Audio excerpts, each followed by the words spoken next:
नमस्कार मेरे प्यारे दोस्तों, मैं हूं आपका होस्ट शेफ धीरज। IHM गुरुकुल में आपका स्वागत है। और आज इस वीडियो में हम लोग डिस्कस करने वाले हैं, अगर आप होटल मैनेजमेंट कर रहे हैं और उसको करने के बाद आप अब्रॉड में जाते हैं, विदेश में जाते हैं, तो आपकी स्टार्टिंग सैलरी कितनी होगी। यहाँ पे मैंने कुछ पॉइंटर्स बना के रख लिए हैं जो कि मैं आप लोगों को बताऊंगा। और जो फाइनल पॉइंटर है, ठीक है, वो सबसे ज़्यादा इंपॉर्टेंट है। अगर आपने होटल मैनेजमेंट किया है, कर रहे हो, ठीक है, तो आप लोगों के मन में ये ज़रूर सवाल आता होगा कि भैया मुझे इंडिया से बाहर जाना है, क्योंकि सबका सपना होता है अगर वो एक शेफ़ बने हैं या किसी भी होटल के अंदर डिपार्टमेंट में हैं। मेरा भी सपना था, मैं भी विदेश में रह के आया हूँ, ठीक है। बट यहाँ पे सबके मन में यही होता है कि भाई सैलरी कितनी मिलेगी। अगर हम लोग कंपेयर करेंगे विदेश से, तो विदेश में हमेशा ज़्यादा ही मिलेगी, क्योंकि वहाँ पे जो स्टैंडर्ड ऑफ लिविंग वहाँ पे जो बहुत ज़्यादा हाई होता है, कंपेयर करेंगे हम लोग इंडिया के अनुसार।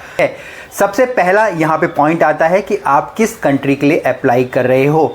अगर ग्लोबली हम लोग देखेंगे, बहुत सारे कंट्री हैं, चाहे हमारे यूके है, ठीक है, हमारा अमेरिका है, यूएसए जिसको कि हम लोग बोलते हैं, हमारे स्पेन है, ठीक है, हमारे गल्फ़ के कंट्रीज़ हैं, हमारे अफ्रीकन कंट्रीज़ हैं, बहुत सारे कंट्रीज़ हैं यहाँ पे। तो जिस कंट्री में आप अप्लाई कर रहे हैं वो इस पे भी डिपेंड करेगा कि आपकी सैलरी कितनी होगी।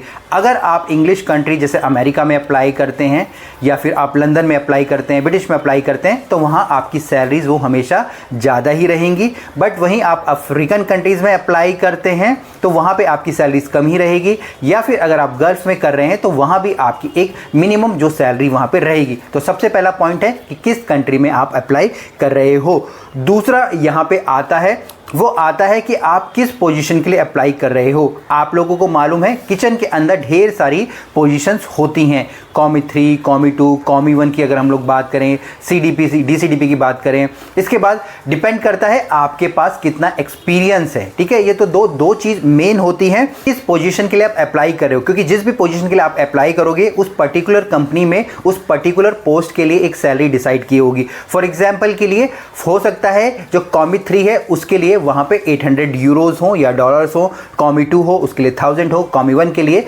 1500 हो। उसी प्रकार से अगर आपके पास एक्सपीरियंस ज़्यादा होगा और आप कॉमी 3 के लिए अप्लाई करोगे, ठीक है। मैं यहाँ पे एक और सिंपल उदाहरण देता हूँ। 2 लोगों ने अप्लाई करा है, एक ने जस्ट अभी होटल मैनेजमेंट पास करा है और दूसरा भी 3rd कॉमी के लिए अप्लाई कर रहा है, बट उसके पास वहाँ पे 1 साल का एक्सपीरियंस है। तो यहाँ पे होगा क्या, यहाँ पे जिसके पास एक्सपीरियंस है उसको प्रेफरेंस दी जाएगी, क्योंकि उसके पास एक्सपीरियंस भी है। और हो सकता है यहाँ पे जब आप इंटरव्यू दो तो आप अपनी सैलरी में भी नेगोशिएट कर पाओ।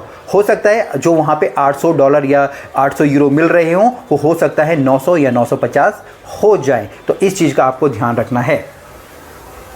पॉइंट पे आ गए हैं कि क्योंकि जो मेन मुद्दा था इस वीडियो का कि आपने होटल मैनेजमेंट किया है तो कितनी आपकी सैलरी होगी। यहाँ पे मैं जो बड़े कंट्रीज़ की बात करूँ, जैसे मैं बात करूँ यूके की, ठीक है, यूएस की, कनाडा की या फिर ऑस्ट्रेलिया की, तो वहाँ पे लगभग आपको पर घंटे की सैलरी मिलती है। यहाँ पे आपको $18 से लेके आपको $25 तक मिल जाती है, ठीक है। और आप एक दिन के अंदर 8 घंटे काम कर सकते हैं, तो आप लगा सकते हैं कि भैया एक महीने में आप लोग कितने कमा पाओगे। तो कमेंट के द्वारा आपको ये भी बताना है। इसके बाद दूसरी कंट्री है, जैसे मेरी फ्रांस है, स्पेन है, जर्मनी है। यहाँ पे आप लोगों को जो स्टार्टिंग सैलरी मिलती है लगभग 1 लाख से 1.5 लाख और ये 2 लाख तक भी जाती है। बट यहाँ पे आपको वहाँ की लैंग्वेज सीखनी पड़ती है, ठीक है। आपको फ्रेंच सीखनी पड़ेगी, आपको जर्मन सीखनी पड़ेगी।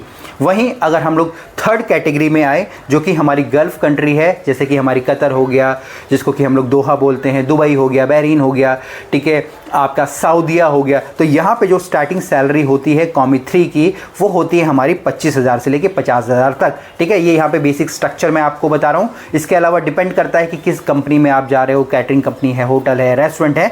और यहाँ पे मेनली देखा जाता है आपको जो फूड और एकोमोडेशन वो आपको साथ में मिलता है, मतलब वो वहाँ पे फ्री ऑफ कॉस्ट वहाँ पे आपको मिलता है।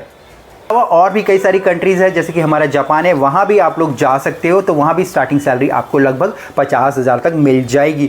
तो टोटली अगर मैं ओवरऑल इस पूरी वीडियो का अगर मैं एक जस्ट निकाल के मैं बोलूँ तो आप लोग स्टार्टिंग में अप्लाई कर सकते हो। बट स्टार्टिंग में अप्लाई करने का यहाँ पे एक बुरा प्रभाव यही पड़ेगा आपके कैरियर पे कि आपको ज़्यादा सैलरी नहीं मिल पाएगी। हो सकता है कि आप इंटरव्यूज़ में भी फेल हो जाएं। बट अगर आप थोड़ा एक्सपीरियंस लेते हो और उसके बाद आप जॉब के लिए अप्लाई करते हो तो ईजिली आपको जॉब भी मिल जाती है और अच्छी सैलरी भी मिल जाती है। तो क्वेश्चंस और कमेंट्स करके आप लोगों को बताना है कि आप और किस प्रकार की वीडियो देखना चाहते हो, ठीक है। फिर मिलेंगे एक नए वीडियो में, तब तक के लिए जय हिंद।